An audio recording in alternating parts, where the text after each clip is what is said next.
Hello, everyone. Welcome in Team T Academy. I am T, your host. Thank you for joining today. I appreciate it. So today I thought we'd talk a little bit about money. Money. What's the biggest amount that you have ever made?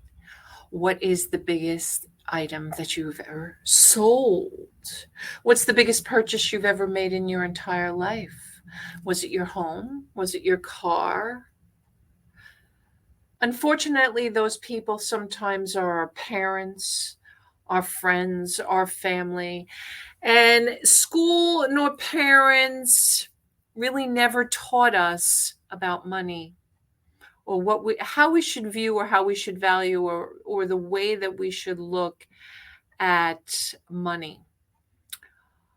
One of the things that I have found in my life that I really think is lacking in this country is education in our schools and how we educate students on what money is made of. How many of you ever said in your life also, I want to be a millionaire? How many people are a millionaire? I bet you a lot of us are. Because it's nothing to be a millionaire anymore. People should start saying they want to be a billionaire. My dad's a famous example. He always was afraid he was going to outlive his money. And although he worked for the same company for 47 years and had a pension and retirement and a 401k and all that good stuff that goes, he still retired as a middle-class man, hoping his money would outlive him. And I think a lot of us, that's how we go through life.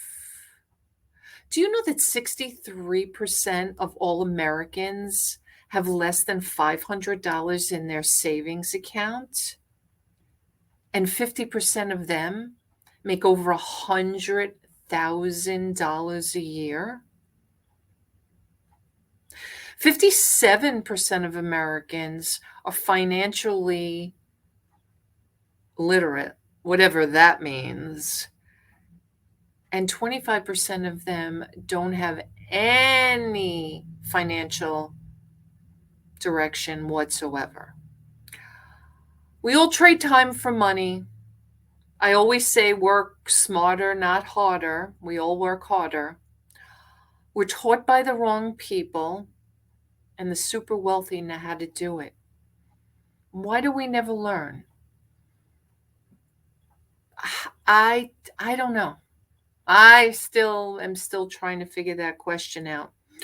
One of the things I can say is that I've always tried to take steps as far as I could to not lose money, save money, but that doesn't work. It just doesn't. It doesn't get you that further ahead. Now, when I say don't lose money, I mean, don't gamble, don't buy alcohol, don't buy weed, don't buy cars, don't go to strip joints, don't go to clubs, don't go to bars, don't buy Gucci and Louis Vuitton and all of this stuff that you don't need because you truly don't need it. For those of you that don't know, one of my side hustles that I do is I do sell on the reselling platforms, one of them being eBay. And I got a crazy message, $35 die-cast car that I'm selling. And I send offers out. I sent an offer out, I don't know, $29.95. So the guy messages me and wants to pay $20. Well, that's like $15 less. That's like 40-something% less than what the value is. No, I don't want to sell it for that. So I counter back at 25 and he counters back again at 22. But the comment that he made is what got me. The comment was, I hope we can make this work. I'm on a fixed income.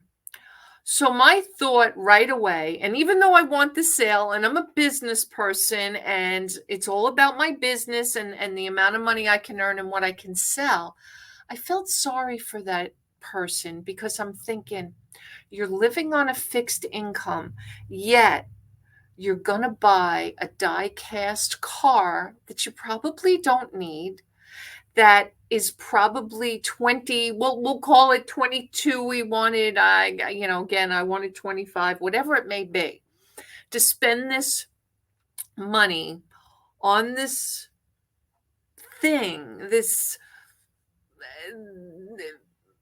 honestly, you're not going to eat it. You're not going to live in it. You're not going to drive it. It's not that size of a car. Do you really need it? Now, I'm hurting my business by saying this, but I guess we all do these silly things that we don't need to do. Like, there are things we just don't need to spend money on. We just don't. I mean, when you think about some of the things that we do spend money on, right? I said, what's the biggest purchase you've ever made? It's probably your home or your car or some variation thereof, right? Do you really need to buy a home? That comes up a lot. Now, again, I'm cutting off my nose to spite my face. I'm a mortgage trainer. I was in mortgage. I sold mortgage for 33 years. Part of my education business here is about educating the mortgage industry. But at the end of the day, do you really need one? Do you know that the top 1% in this country, like Ray Dalio, Elon Musk, Warren Buffett, some of the Waldens, and other folks in those tremendous top 1% of this country, they don't own their primary residence. Now, they may own real estate investments. Warren Buffett has the original home he bought, I believe, in like 1972, 4, somewhere way back in the 70s. The original home. He didn't need to upgrade. He didn't need to buy the big flashy mansion, the big, big tall column home on the hill, surrounded by big gates and guards and all of that.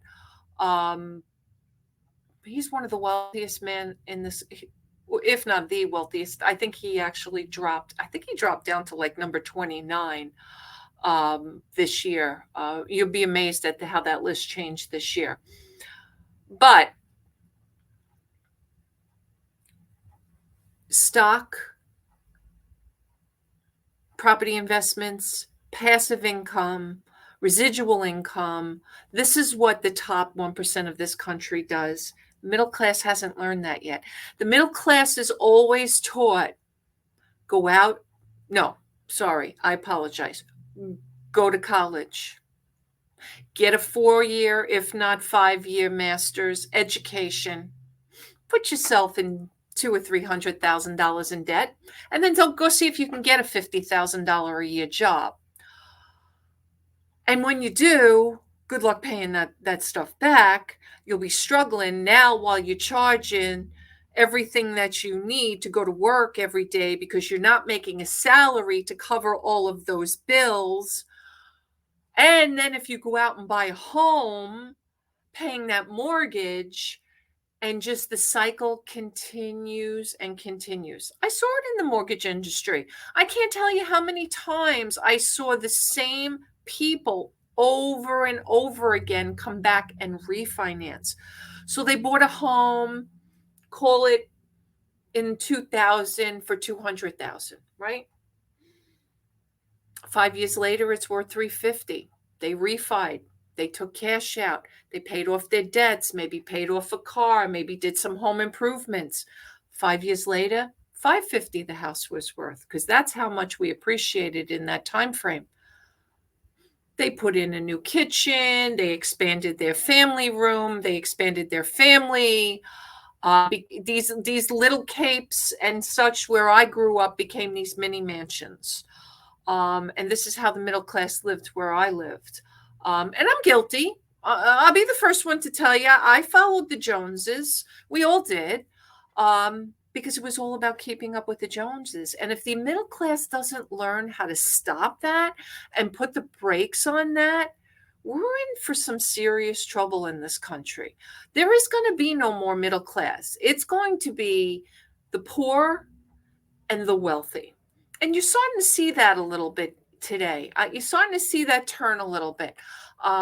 We see a little bit of a downturn in the economy right now. We see things, looking a little grim. Jobs report came out the other day, worse than expected, things like that. And I'm not the Grim Reaper. Listen, I'm a firm believer that if you hustle and you do the right thing, you can make money. Any economy, anytime, it doesn't matter. I sold interest rates in the mortgage business when they were 10. As a matter of fact, my first mortgage with Citibank was 11.99 in 1989.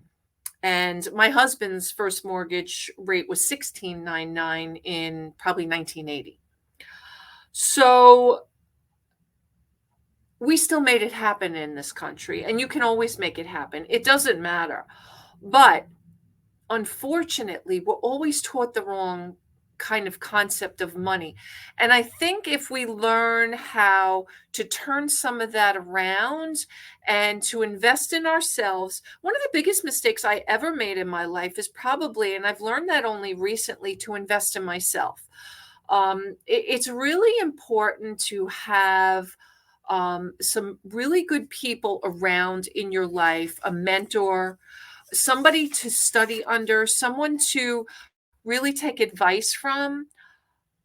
I'm going to tell you, you don't want to take advice from your friends and family. They're in the same situation that you're in. You want to take advice from folks that are making it, that are making things happen, that are succeeding, that are doing things. I always say, I send this out, and hopefully you guys are paying attention if you're subscribed to the growth emails. But do today what others won't do, so tomorrow you can have what others won't have. And that is so true. If you step out of your comfort zone and you do things today that you wouldn't normally do, you're going to have things tomorrow you wouldn't normally have. So take those extra. Now, I'm not saying go out there and risk it all. Don't throw it all on Verizon or Exxon or Chevron or stock or whatever, just because these guys are doing it. These guys are very well educated. They know a lot about the market. And I'm not even saying that that is the right place to put your money. I'm just saying that we've been taught the wrong practices of money. And sometimes I feel like we really needed to have a better jump start. And my mission or my goal over the next few years, one of my biggest goals is really to provide the best education for the United States and the youngins, like the young ones. I really want to, whether it's establish schools or be mentors in schools. I've always spoke at schools. I did that. I was actually somebody who went to the high schools for probably 5 or 6 years when I worked for the bank, because they always wanted people to come in and kind of talk about finance. I really feel like we need a lot more of that. They just don't do a good job. They don't have a good hold on that, because they always want to drive the same narrative about college, school. This is the path. This is the way to go. And not every kid goes that way. I didn't go that way first out of high school. I honestly didn't. I went back to school 2 years after I got out of high school. But that being said, I made that decision. I didn't have somebody force me into it. And that was just my choice that I did that. a lot of our kids get kind of stuck in that, well, they have to go to school. They have no choice. Now, some of them do very well. And you know what? We still need professionals in this world. And hopefully some of them will go on to be big professionals. We certainly need medical professionals and, doctors and lawyers and things like that. But the trade industry in this country is a dying breed because of it. And there wasn't a lot of students going into the trade industry, whether or not they just weren't driving that home, or everybody is just taught that, yeah, you got to go to college, you got to do this, this is the way to go. And then they're drowning in debt and they can't get a job. Or if they can get a job, they're making like less than what they could make flipping burgers at McDonald's these days. When you think about that, they're trying to raise national minimum wage to like $16 an hour. Well, why are you going to college if you're going to earn that out of college? So we have to think of other ways of driving some of these ideas home so that we don't get stuck in this constant rut of living what people like to call the American dream. The American dream is dead. The American dream is not the American dream anymore. When I was growing up, there was so much more on the horizon for the American dream than I feel like sometimes our kids have today when they get drowned in all of this financial garbage. It's just so much. And then all of the media and all of the advertising and everything that's kind of thrown upon everybody. I mean, again, I talked about keeping up with the Joneses, right? They have to have a new car, a car payment. They need credit cards. They do all of this stuff, and then they get in trouble. And we don't lay the foundations right and teach them. Colleges stand by with a table. They're ready to give these kids out credit cards. That's been happening. Gosh, that's probably been going on since my oldest first went to college. Things are measured on the amount of money and the amount of things that we have. And I feel sometimes that in our life, we're influenced by the wrong people. I don't have a savings account. I don't have a 401k. I don't have any stock. I only own this house, and it's mortgaged to the hilt. I've got car payments. I've got credit card debt, and I have no financial future. And I hope that's not everybody that's listening here. I hope some of you have, figured it out along the way. But how are we going to take all of that and let everybody else figure that along the way? One of the things I often like to talk about is, how do you really truly get into spending time researching or finding out where potentially your money is best spent, or where do you go to figure out the next thing you may want to learn, or take a money class or a millionaires class, or be in prosperity and abundance in your life, and how and what are the money principles today? What investments should you know about? Your biggest investment is you. You are the biggest investment first.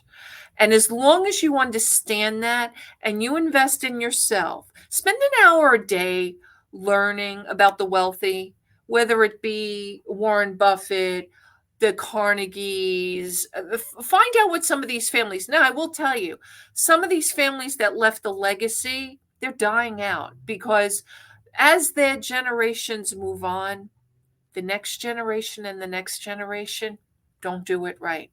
They think they can just survive out the money, and it doesn't happen. You'll see that the Vanderbilts, I believe, are the ones that are going to be the next dying breed. And it happens. But they all learn something to leave a legacy for their family. And a lot of them were 8th grade dropouts. Some of them didn't go to high school.